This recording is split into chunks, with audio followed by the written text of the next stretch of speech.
notes ready, and you should go in with a specific strategy. There should be things that you know you're going to say to this interviewer before you leave the room. And do not leave the room until you say that. And if they're not asking you the questions to get you to those points, you lead them there.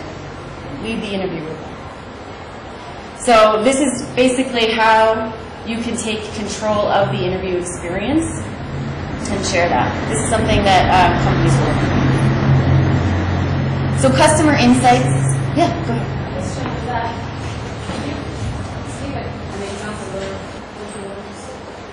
Yes, I have, and I have some very specific examples on that in a few slides. But so say, for example, why do you want to work here? A question like that is very open-ended, okay? So if one of the things that you want to portray to your employer is that you have, I'm going to use finance, because I know most of you are computer science, or finance is what you're most familiar with. But so say, why do you want to work here? You could just say, oh, the company's great, it's a good job. That's a mediocre kind of answer. A great answer to a why do you want to work here would be to align with the company strategy. Oh, your company strategy, so Microsoft's company strategy is to put, or was, to put a computer on every desktop. Now it's to create technology to enable people and businesses to be the best they can be, right? So you could say, the reason I want to work here is, I know your company strategy is this. That aligns with my passions because of this. I have experience that specifically relates to your company like this. So it's just any of those open-ended questions, you can pull out the things that you want to do. And how we pick those pieces that we want to portray is right from the job description. So if you take the job descriptions that you learned today, that you heard today from the teams, and this is where when we practice interviewing and going to those teams, it's important. Because they've mentioned the things that they are looking for. We're looking for passion for technology and technology expertise, right? So when someone comes in here and interviews for our company, how are we going to pick them? We're going to pick the people that can articulate. They have passion for technology. And it's not just coming in here and saying, I'm passionate about technology. What's more impressive? I'm passionate about technology. Or, I'm so passionate about technology that I did this startup company and developed an app in the university that touched these many people. So you want to see the very specific examples. Does that make sense? Okay. Another thing companies are looking for when they're interviewing you is customer insight. So if you are going to basically interview for our company, you would want to understand what it would be like to plan an event, right? Because that's our company, event planners. So if people can come in here and say, hey, I've planned an event before, these are the things that I would look for.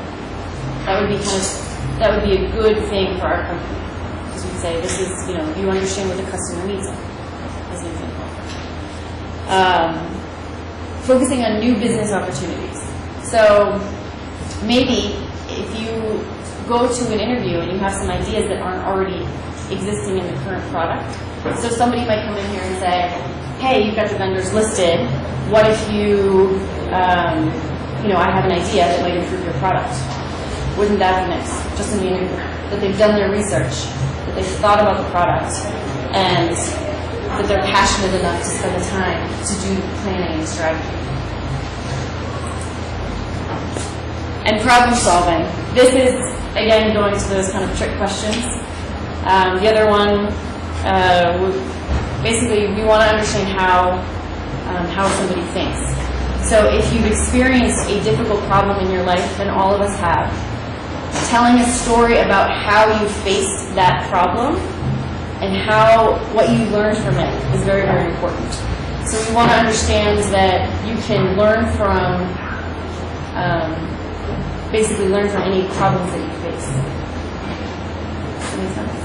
Make yourself better each time. Each time you fail an interview, for example, you take what you've learned from it and improve the next time. So anytime that you faced a problem, overcame that problem, and changed for the better, change for the better is the key piece that you want to talk to. So if somebody says, what's the biggest challenge you've ever faced? You don't want to end with the challenge. You don't want to say, I was doing a presentation and the whole presentation crashed and I didn't have it, so I had to do it all myself. You know, we don't want to just end there. We want to say, and this is what I learned, and this is what this opportunity provided me. These are the skills I built because of that challenge. Things like that. Decisiveness. This is actually another common interview theme. Making decisions without enough information. So, death by analysis. You guys ever heard that? If you're faced with a problem, you think about how you're going to solve it for a long, long, long, long time. And then all of a sudden, the company's already solved the problem. And now you're late. So being able to make decisive decisions quickly, you're not always going to have enough information in business. You're going to have limited information, and you're going to have to make decisions on how you're going to be competitive and make bets on your gut. So this includes the ability to support a position of challenge. So flexibility is also important here too.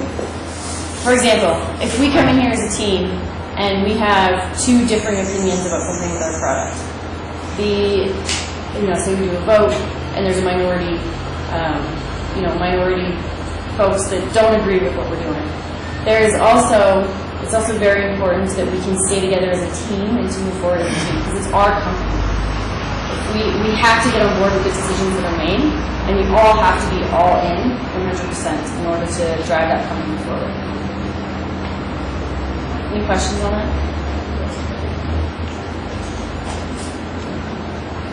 And that, oh yeah, go ahead. Like in that scenario, you have created what you want to create with getting everyone on board, you have to go. If you have a different opinion? You still have to work as a team. Yes. So, I think it's having faith in your team. You should have faith in the company that you're working for and have faith in the decisions that were made collectively, right? And if you don't, it's important to speak up. It's important that you get your opinion voiced so that if you can bring to light new challenges, it could change the decision, and it's important to speak up. Does that answer your question?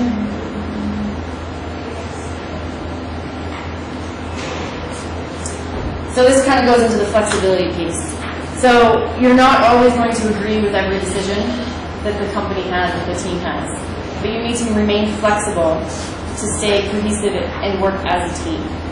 So the team will only work if everybody's on board, because each person has a very specific role, right, in the company.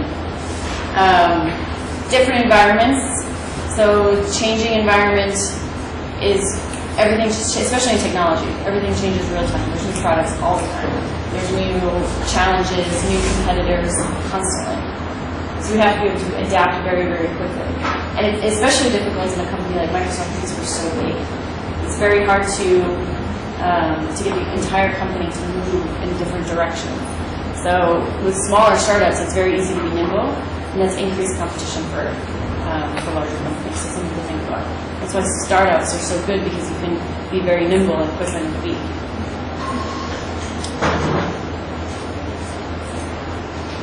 So that is about the kind of overall what companies are looking for. I went through that pretty quickly. I do want to go through the resume section and then also kind of how to interview. And these pieces are I'll go into a little bit longer of this. But do we have any questions on kind of what you think companies are looking for? Yeah. When they ask, what's the question about? They ask you, they go all personal, outside what the company is doing, or should still be relating to whatever the company is? I think I'm going to move to a different section, because that's a really good question, and I've got a bunch of slides on that. So I think I'm going to skip ahead a little.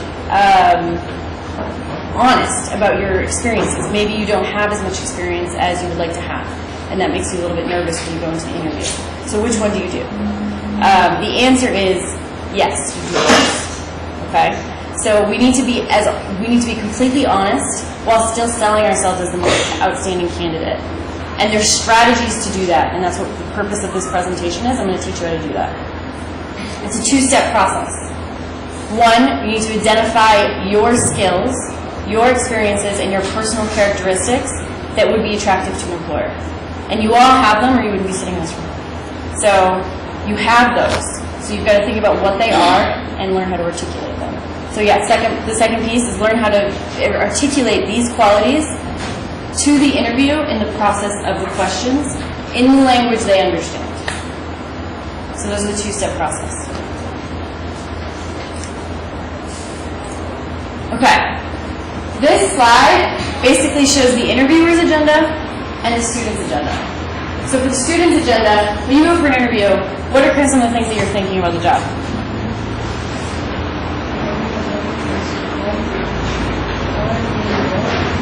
You want a well-paying job, absolutely. What else do you want in a job?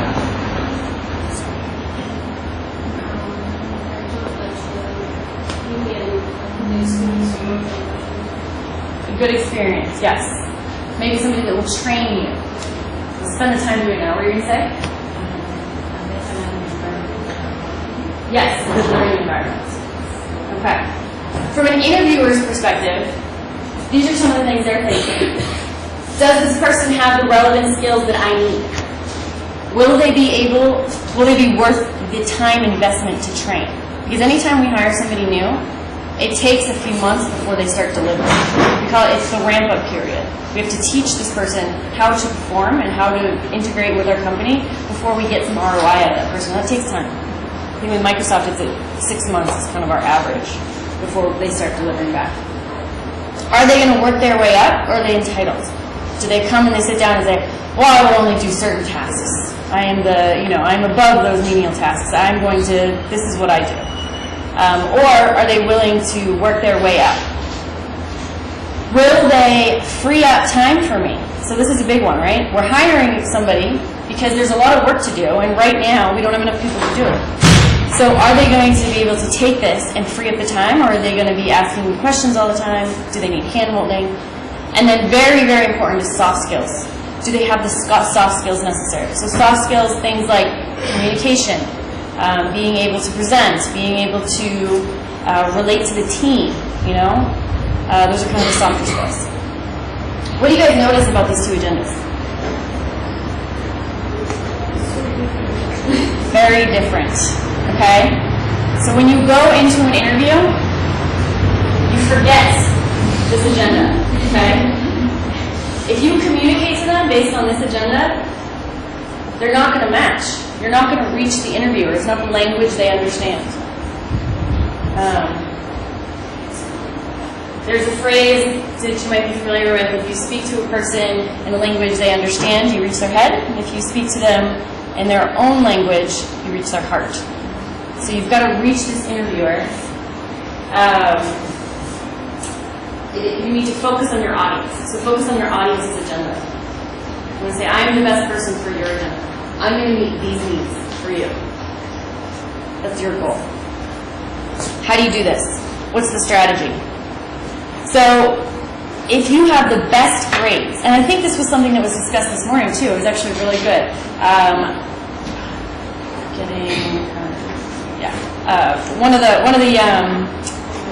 Thank you, Marilyn. Yes. She was saying that she had the top grades, and she was much, much better scholastically than the other candidate. But the other person got the job, got this glamorous job that she wanted. So you might have excellent grades, terrific skills, and a great attitude, but if you can't convey that in the interview process, you need to convey that you are the best person for this specific job, not that you were the best in your class. And this is what I was saying before. Any job interview with a solid strategy featuring 3 to 4 things that you want to tell them. And you can't just say it. You can't just say, I'm really good at communication. You've got to have a story to back it up. A specific story that proves that you're good at communication. And we're going to get into that too. So tell me about yourself. This is kind of what we were talking about a little bit earlier. I've got 3 answers here, and they're in your packet too. So I know there's a lot of words on these slides, so Brad, I hate just to read at you, but basically a mediocre answer, tell me about yourself. Well, I live in Brookfield and I'm an accounting major and I like sports. Okay, mediocre answer. Nobody, that's very, very, broad. An ordinary answer is, hey, I'm a really hard worker and I've got great grades. I expect a lot from myself and I'm going to do great at your company. Okay? It's good, it shows enthusiasm, but it's not great, it doesn't prove anything. It doesn't prove, it just proves that you know how to sell. An extraordinary answer would be something like, working in public accounting is my objective. I have excellent grades in my classes and a great deal of bookkeeping experience in my part-time or volunteers. I understand you guys have to volunteer a lot. Volunteering jobs. That this helped finance my education. My part-time jobs financed my education. That's actually proving that you're a go-getter and that you're willing to kind of work and earn. I have a strong combination of both classroom and professional skills, and I'm dedicated to proving myself in an accounting environment.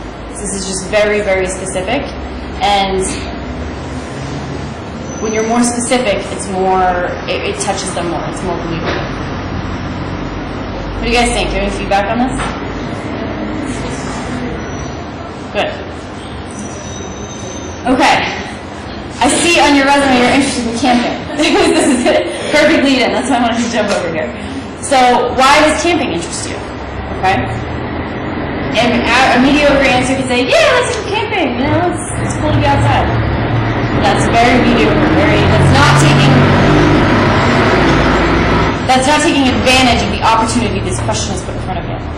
An ordinary answer would be something like, yes, I try to go as often as I can. It clears my head, so I have a strong start on Monday with a good focus, Again, it's just being a hard worker. That's kind of the basic, when you go into a job, you want to prove that you're a hard worker. Everybody does. An extraordinary answer would be very specific. So relate camping to the skills needed in this job. How do you do that? Okay? Besides being a relaxing way to recharge my batteries, camping is enjoyable because it requires a combination of characteristics. Resourcefulness, good judgment, planning, stamina, thinking on your feet. Some trips can be quite challenging, and I like to challenge myself. And if you want to be even more specific, you can even tell a story about a time you went camping and you overcame a challenge. I'm not a camper, so I'm not a challenge. Maybe there was a flash lamp and bears in the woods. I don't know. Hyenas here. So you could be very specific on a story that can actually show that you have these soft skills that they're looking for, and it proves it. Why should we hire you for this job? This is the biggest question. Every single question you're asked is this question in different ways. So if you get asked this question, this is a golden opportunity, and that's why there's a lot of chance to hold. So mediocre answer is, I've always wanted to work in this field. I'm pretty smart. You should hire me. That's pretty mediocre, average. Ordinary answer is, again, the hardworking thing. Hard worker, good grades, I have some job experience that kind of relates to this. That's kind of the ordinary experience. An extraordinary answer would be if we take the job description, we pull out specific things on the job description. For example, someone said downstairs, we're just going to use accounting expertise here because that's what I've used on this. So accounting expertise, say it's on the job description. You say, according to your job description, you want somebody with accounting expertise that also has strong communication skills. I was the accounting expert in my class. I helped my friend understand T-modeling accounting, which is a very specific accounting term, throw that in there. As for communication skills, I encourage you to reach out to any of my previous employers or previous managers at my volunteer experience. They will tell you that I have excellent communication skills, but I was also well respected by my colleagues personally and professionally. If there's a skill on there that you don't have, be upfront about it. So they were saying downstairs about kind of the bullshitting, Say there's pivot table expert, you must have pivot table. You must have some coding experience that you don't have, C# or something on there that you don't have experience with. You can say, I see you also want somebody with pivot table experience. I familiarized myself prior to this interview with what that is, and I'm confident that I could hit the ground running and learn it by the time I start this job. So be upfront that you don't have it yet, and then also show that you're passionate enough to learn it and that you've already looked into it. Another one that you're probably going to get is, why did you choose this as your major? Why are you interested in this? Why are you passionate about it? Because, we say we're passionate. Show that you have a career plan. After this job, what's next? What's your what do you want to do? What are you trying to climb up to do? And that's really hard. I still don't know what the answer for me necessarily is yet, but it's really hard. A career plan 5 years out, if you say, in 5 years, I would really want to be here, and I think this job is going to get me there. This will show that you have excitement and that you're organized and that you're thoughtful. Make sure you connect to the interviewer's job description. So make sure your 5-year plan has something to do with the job that you're interviewing.